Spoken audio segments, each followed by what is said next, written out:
Rohit Sharma retire हो चुके हैं। It's in officially shield. Rohit Sharma has been retired from test cricket.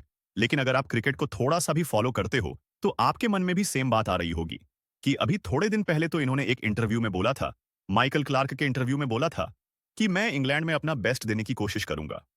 और आज रिटायरमेंट तो हाँ वही हुआ जो आप सोच रहे हो, जबरदस्ती रिटायर होना पड़ा।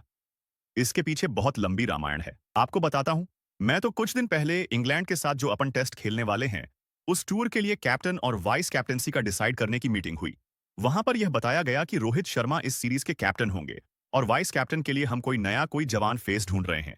तो शुभमन गिल और ऋषभ पंत दोनों में से किसी एक को चुनने का प्लान था। लेकिन उसी टाइम पर एक और इंसान था जो बीसीसीआई के पास में आगे से गया। टेस्ट कैप्टनसी मांगने के लिए वो एक सीनियर खिलाड़ी था जो पहले भी टेस्ट कैप्टनसी कर चुका है।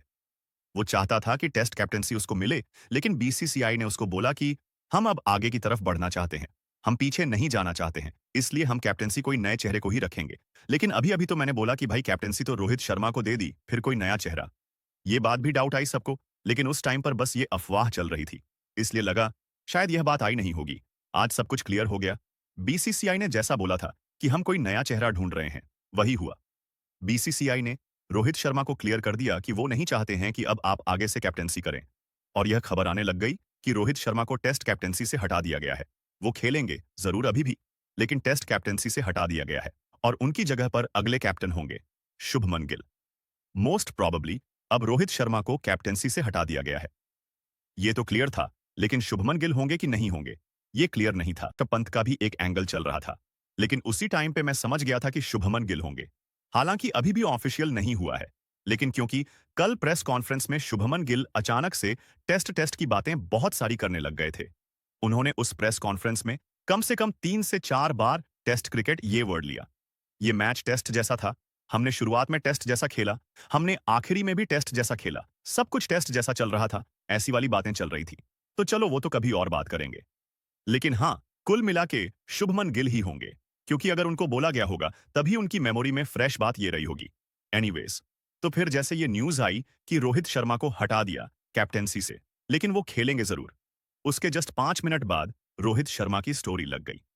उन्होंने उसमें लिखा कि it's been in absolute honour to represent my country in test cricket. और भी बहुत सारी बातें लिखी, लेकिन एक बहुत मेन लाइन लिखी उन्होंने, that I will continue to represent my country in ODI format. और यही लाइन सारे मामले की जड़ है। देखो, रोहित शर्मा का सपना है ओडीआई वर्ल्ड कप जीतना, ये अपन सबको पता है। और इस वजह से वो 2027 विश्व कप ओडीआई तक खेलना ही चाहते हैं।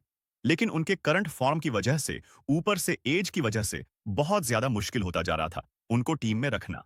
तो बीसीसीआई इसी एंगल को लेकर रोहित शर्मा पे प्रेशर बनाई जा रही थी कि भाई आपका तो फॉर्म नहीं है, हम तो आपको रख ही नहीं सकते टीम में।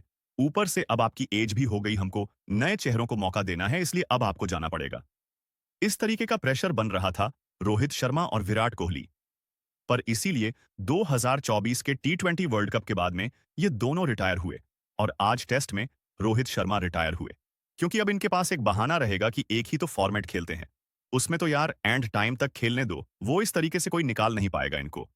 बाकी खैर, जितनी भी रामायण थी, जिस वजह से भी रोहित शर्मा रिटायर हुए, कुछ भी हो सकता है, लेकिन वो सब आगे और ज्यादा कंफर्मेशन आती ही रहेगी।